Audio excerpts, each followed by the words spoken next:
अरब देशों की हवा निकली। अल्हम्दुलिल्लाह। जब आप अल्लाह पर यकीन ना करके अमेरिका और इस्राइल पर यकीन करोगे तो अल्लाह की लाठी चलनी ही थी।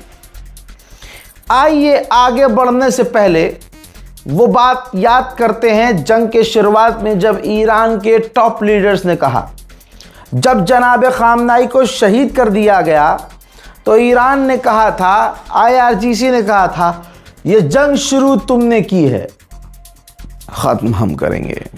अल्हम्दुलिल्लाह। दोस्तों, अरब देशों ने ईरान के खिलाफ अमेरिका और इस्राइल का साथ दिया। कल तक ये मुसलमान मान नहीं रहा था, लेकिन आज मुसलमान देख रहा है कि जो बातें बोली गई थी रज़ा के द्वारा वो सच हैं। ये अमेरिका और इस्राइल के करीबी हैं अरब। पॉइंट पर सीधा आ रहा हूँ, समय नहीं लूँगा भाई। अब अरब के देश फ्रस्ट्रेटेड हैं पूरी तरह से, यानी बौखलाए हुए हैं कि ये जंग ख़त्म क्यों नहीं हो रही है। और जितने ये अरब देश हैं डोनाल्ड ट्रंप पर गुस्सा हैं कि ये डोनाल्ड ट्रंप अपने आप को तो बचा रहा है, अपने हिसाब से कर रहा है। हमें कहा था इसने कि हम आपको बचाएंगे, बचा पा नहीं रहा है। ऊपर से स्ट्रेट ऑफ हॉर्मूज बंद पड़ा है। ये आके झूठ बोलता है कि हॉर्मूज हम कंट्रोल कर रहे हैं, लेकिन ईरान कंट्रोल कर रहा है। टैंकर हमारे गुजर नहीं रहे हैं, ऑयल प्रोडक्शन बंद हो चुका है, हमले का डर अभी भी है। और ये डोनाल्ड ट्रंप अभी भी डील नहीं कर पा रहा है। अब इसके रिजल्ट में क्या है? फिर से ईरान की बड़ी जीत, आप लोगों को मुबारक। ईरान शुरू से कह रहा है कि मिडिल ईस्ट में, अरब देशों में अमेरिका की जो फौज है वो वहाँ से भाग जाए। अरब देशों को अपने मुल्क से अमेरिका के बेस को बंद कर देना चाहिए, फौज को निकाल देना चाहिए। अल्लाह आपको सलामत रखे। सुनिए, जब अरब देश देख रहे हैं कि ट्रंप डील नहीं कर पा रहा है तो अब तमाम अरब देश ये सोच रहे हैं कि अपने मुल्क से अमेरिका का बेस निकाल दिया जाए। अल्लाह अकबर। अमेरिका का बेस बंद कर दिया जाए तमाम मिडिल ईस्ट के इलाकों में, अरब देशों में। यही बात ईरान ने शुरू में कही थी। बताइए, ये इतनी बड़ी जीत।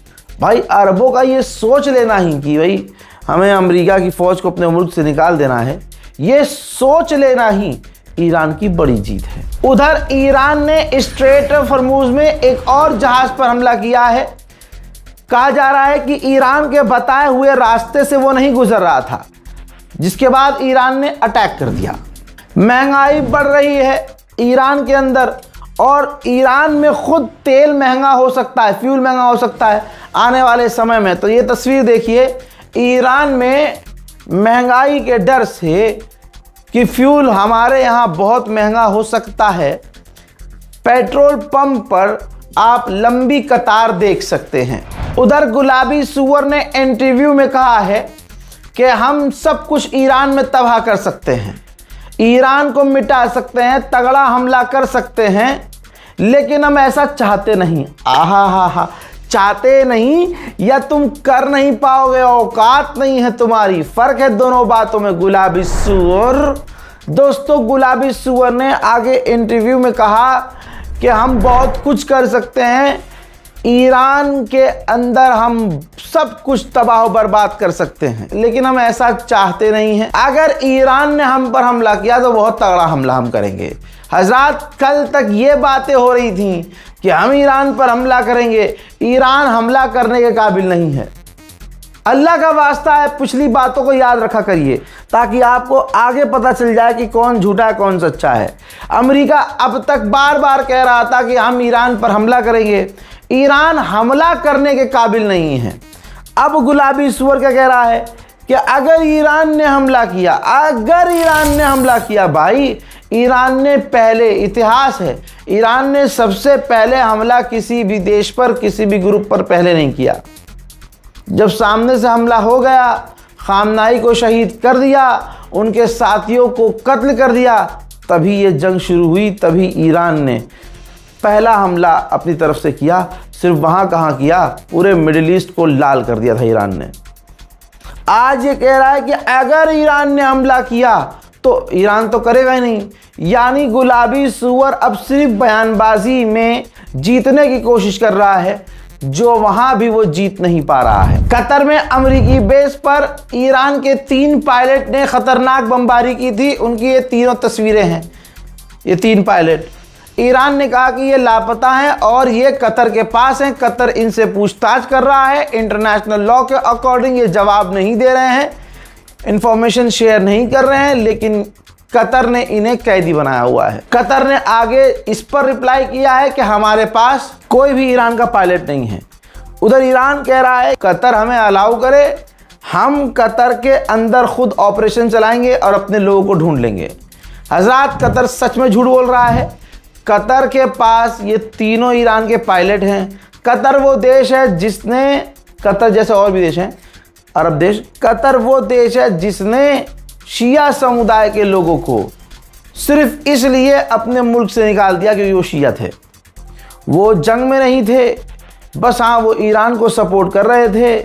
चूतड़ों में कतर के आग लगी और भी अरबों को आग लगी इस बिना पर जो खुद उसी देश के थे। भाई मान लीजिए आप भारत हिंदुस्तान से हैं और मोदी जी ने कह दिया तुम अब आज से हिंदुस्तानी नहीं हो, तो कहाँ के हो? कहीं के नहीं हो। ये कतर ने किया है। ईरान के विदेश मंत्री ने खुद कहा है, अब्बास अराक्ची ने खुद कहा है कि हम मीडिएटर से कनेक्ट कर रहे हैं, हम लगातार मीडिएटर को रिप्लाई कर रहे हैं, उनसे बात कर रहे हैं, जुड़े हुए हैं, लेकिन अमेरिका से हमारी कोई बातचीत नहीं चल रही है। उधर ईरानियन ऑफिशियल ने कहा है कि ट्वीट के जरिए स्ट्रेट ऑफ हॉर्मुज को सीज नहीं किया जा सकता। इससे पहले भी ईरान ने कहा था कि ट्वीट के जरिए तुम जंग नहीं जीत सकते, ट्वीट करके तुम हॉर्मुज अपने नाम नहीं कर सकते। हाल ये है कि जहां अमेरिका कह रहा है कि हॉर्मुज हम चला रहे हैं, वहां स्ट्रेट ऑफ हॉर्मुज में 80% ट्रैफिक खत्म है, डाउन है। सिर्फ 20% ही जहाज वहां से ईरान की परमिशन के साथ गुजर रहे हैं। हजरात, गुलाबी सूअर को अब एक और नाम से जान लीजिएगा, सफेद भगोड़ा। मोहतरम हजरात, जिस तरह से ये तुर्की में अपना जहाज, अपना जूता छोड़कर भागा, अपना पैंट उतार कर करके भागा, एक गंदे से ट्रक में बैठकर भागा, जब ये खुलकर दुनिया के सामने आ गया कि ईरान के आगे पेशाब लग जाता है गुलाबी सूअर को, डरपोक कहीं का, तो अब वहां पर पत्रकार भड़क गए हैं। अमेरिका और दुनिया भर के टॉप पत्रकार उसी एयरपोर्ट पर थे। डोनाल्ड ट्रंप अपने तमाम साथियों को और दूसरों को, किसी को बिना बताए, ट्रंप की सिक्योरिटी ने या ट्रंप ने किसी को बताया ही नहीं था। यानी अमेरिका के दूसरे ऑफिशियल्स उसी जहाज में मौजूद थे और ये जो पत्रकार, इंटरनेशनल पत्रकार थे, अमेरिका के भी पत्रकार मौजूद थे, वो भी वहां मौजूद थे, लेकिन ट्रंप वहां से भाग गया था। पत्रकार नाराज हैं, ये रही रिपोर्ट। पत्रकार कह रहे हैं कि डोनाल्ड ट्रंप ने हमें खतरे में छोड़ दिया, हमें बताना जरूरी नहीं समझा, हमारी जान खतरे में थी, अगर हमें कुछ हो जाता तो जिम्मेदार कौन है? ट्रंप चाहते तो वो हमें इन्फॉर्म करवा सकते थे, इशारा दे सकते थे, लेकिन डोनाल्ड ट्रंप ने हमें अकेला छोड़ा और खुद भाग गए। हज़रात, एक ये है सफ़ेद भगोड़ा और एक हमारा सुप्रीम लीडर शहीद सैयद अली खामनाई। जब IRGC ने कहा कि हुजूर आप अपनी लोकेशन चेंज कर लीजिए, हुजूर आप अपना घर बदल लीजिए, हुजूर हमारे साथ सीक्रेट लोकेशन पे चलिए, ख़तरा है, तब खामनाई ने कहा था मैं अपने घर को कैसे छोड़ दूं, मैं अपना शहर कैसे छोड़ दूं कि जब मुझे चाहने वाले, मुझसे प्यार करने वाले लाखों लोग कुछ घंटों में, मिनटों में इस शहर को नहीं छोड़ सकते। ठीक इसके 1 घंटे के बाद खामनाई के घर पर मिसाइलों की बरसात हुई और खामनाई शहीद हो गए। फ़र्क देखिए, एक भगोड़ा है और एक मैदान छोड़कर भागता नहीं है। ईरान के ऑफिशियल्स ताना तक मार रहे हैं ट्रंप को। ये देखिए, कहा है कि डोनाल्ड ट्रंप को स्ट्रेट ऑफ हॉर्मुज की सिक्योरिटी बाद में, अपनी सिक्योरिटी पर ध्यान पहले देना चाहिए। जैसी उनकी हालत है, ट्रक में छुप कर जो भाग रहे हैं, हॉर्मुज छोड़ें, अपनी सिक्योरिटी देखें। सच्चाई ये है, खेल तो ईरान भी रहा है। मैंने ही कहा था ना, ये डील की बात चलती ही रहेगी। ओमान के बारे में ईरान के ऑफिशियल ने कहा है कि हमारी ओमान से बातचीत चल रही है, जल्द ही डील हो जाएगी। ईरान का जल्द ही कब आता है हमें नहीं पता। अब आप बयान सुन लीजिए।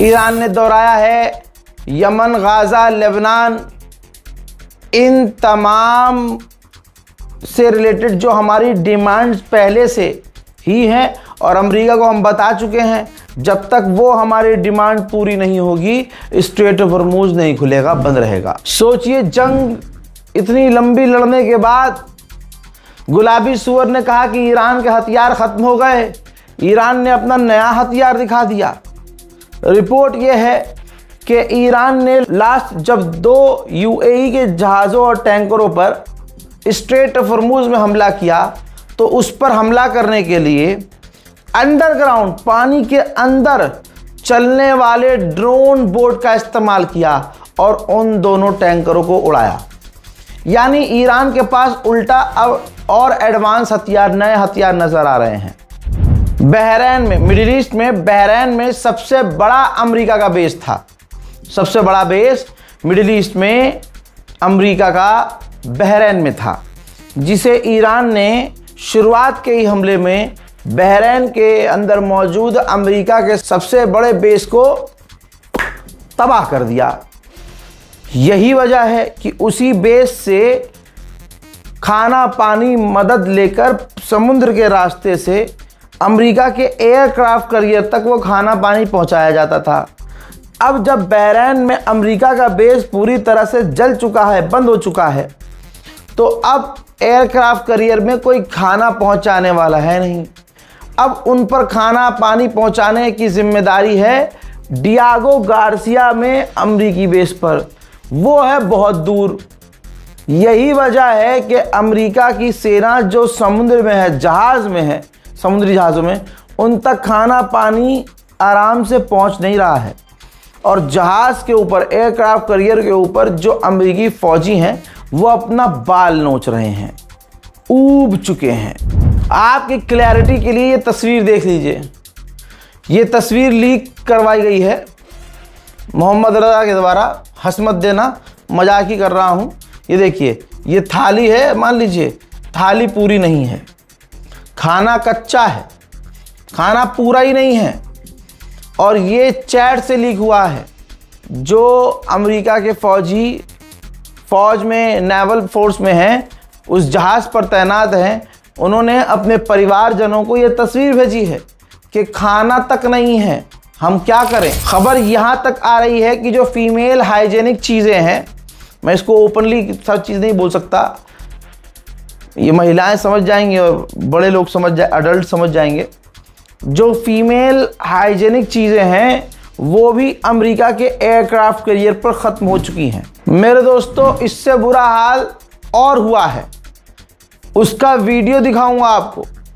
एक अमेरिका का नेवल फौजी दिखा रहा है, उस जो एयरक्राफ्ट कैरियर पर है, कि यहाँ जो पखाने हैं वो फुल हो चुके हैं, टट्टी फुल हो चुकी है भाई, और वॉश बेसिन तक काम नहीं कर रहे हैं। मुलाहिजा फरमाइए। All right, y'all. So a couple y'all wanted to see how the ship look, or the head look, aka the bathroom. The shower's right here. You feel me? This is what we go through on a carrier in the Navy. They say join the Navy, right? Join the Navy. Yeah, look at this, y'all. This is crazy. This ain't even the worst part, man. Sinks atrocious. Wait till y'all see the toilets, man. Look at the toilet. Y'all expect me to take a doo-doo in this, y'all? Nah. Y'all crazy. Look at this. Come on now. Join the Navy though, right? Join the Navy. Yeah, all right. इसके बाद America का middle east का एक commander वहां पहुंचा उस aircraft carrier पर और कहा कि मैंने जो हाल वहां देखा लोगों का, अपने फौजी का देख के मैं इंस्पायर हुआ और वहां सब कुछ ठीक है। ये प्रोपेगेंडा है। वहीं ईरानियन मिलिट्री ऑफिशियल ने बहुत साफ साफ कहा है कि जो इलाके में अमेरिका के बेस हमने तबाह किए, अमेरिका की फौज वहां से भागी, हम अलाउ नहीं करेंगे कि वो वापस आएं। ऑपरेशन चलाया जाएगा पूरे इलाके से अमेरिकी फौज को निकालने का, यहां तक कि हम पर्शियन गल्फ में भी अमेरिका की फौज को घुसने नहीं देंगे। उन्होंने साफ साफ कहा कि ऊपर वाले ने, अल्लाह ताला ने हुर्मुज हमें सौंपा है। अब हुर्मुज पहले जैसा कभी नहीं रह सकता। आगे बड़ी खतरनाक जबान का इस्तेमाल करते हुए ईरानियन मिलिट्री ऑफिशियल ने कहा कि दुश्मन क्रिमिनल जो है वह ऐलान करने वाला था, यानी गुलाबी सुअर ऐलान करने वाला था कि स्ट्रेट ऑफ हुर्मुज हमारा है, लेकिन दुनिया हालात देख रही है। यहां तक कि आज के हालात ऐसे हैं कि अगर वो मजाक भी हुर्मुज को लेकर करते हैं और मजाक में भी कहते हैं कि हुर्मुज हमारा है, तो हम उनके पैर काट देंगे। यूएई ने ताज़ा बयान में कहा है कि ईरान हुर्मुज में हमले बंद कर दे और इसी वक्त स्ट्रेट ऑफ हुर्मुज को खोल दे। ईरानी बिल्कुल ठान चुके हैं कि इस बार तो 1 मिनट के लिए भी नरम नहीं पड़ना है। ईरानियन गवर्नमेंट ऑफिशियल ने कहा है कि जब तक अमेरिका हार नहीं मान लेता, हम रुकने वाले नहीं हैं, हमारे ऑपरेशंस जारी रहेंगे। ईरान के जुडिशरी चीफ ने कहा है कि हुर्मुज हमारा है, हम कभी भी अलाउ नहीं करेंगे कि अमेरिका फिर कोई उल्टी सीधी हरकत करे। हम हुर्मुज में अमेरिका की आंख को भी बर्दाश्त नहीं करेंगे। हो गया ना 10 दिन, मैंने कहा था ना, और मैं हंसा भी था इस बात पे कि ये जो गुलाबी सुअर कह रहा है कि डील होने वाली है, मंडे डील हो जाएगी, आने वाली 2 तारीख को डील हो जाएगी, 4 दिन बाद डील हो जाएगी। मैंने कहा था होगी नहीं, ईरान बढ़िया बैटिंग कर रहा है। अब देखिए, ईरान के विदेश मंत्री, कोई दूसरा मंत्री कहता तो कह देते भाई ये बड़बोला है, लेकिन ईरान के विदेश मंत्री जनाब अब्बास अराक्ची फरमाते हैं कि किसी भी हालत में हुर्मुज की परिस्थितियां पहले जैसी नहीं होंगी। हुर्मुज हमारा है और हुर्मुज तब तक नहीं खुलेगा जब तक अमेरिका हमारी तमाम शर्तों को नहीं मान लेता। और ईरान ने जितनी शर्तें बाद में रखी और बढ़ाई हैं हजरात, वो शर्तें ऐसी हैं कि अगर ट्रंप उनमें से एक भी शर्त मान ले तो अमेरिका के लिए हार मानने का ऐलान करने जैसा हाल हो जाएगा कि अमेरिका हार गया। ईरान के जो ऑफिसर्स हैं गवर्नमेंट, भाई वो लगातार अमेरिका को नंगा कर रहे हैं, चैलेंज कर रहे हैं। ये देखिए, ईरानियन गवर्नमेंट ऑफिशियल ने कहा है कि जो अमेरिका के बिलियंस ऑफ डॉलर के वॉरशिप और हथियारों ने नहीं किया, वो ट्वीट करके अमेरिका नहीं कर सकता है। यानी ये वही वाली बात है कि अमेरिका तमाम अपनी ताकत का इस्तेमाल कर चुका, तमाम बड़े हथियारों का इस्तेमाल कर चुका, एयरक्राफ्ट कैरियर, वॉरशिप। जब इनका इस्तेमाल करके वो जीत ना पाया तो ट्वीट करके क्या ही जीत लेगा। हालात डोनाल्ड ट्रंप के ये हैं कि अब वो एआई और एडिटेड वीडियो से जीत दिखाने की कोशिश कर रहा है। डोनाल्ड ट्रंप ने एक एआई वाला फोटो पोस्ट किया है जिसमें अमेरिका के 4 वॉरशिप खड़े हुए हैं, ठीक, और एक दीवार बनी हुई है। दीवार से पहले जो है ईरान के 2 टैंकर हैं। अब इसमें भी देखिए, मतलब एडिटिंग में भी मेहनत नहीं की गई, ये डोनाल्ड ट्रंप का हाल है। ऐसा लग रहा है साले ने खुद ही जेमिनी से बनाया और चिपका दिया। हाल ये है कि कल तक, हार दिखा रहा हूं, हार, कल तक ईरान का इसमें जो ईरान का झंडा है उस पर ध्यान दीजिए।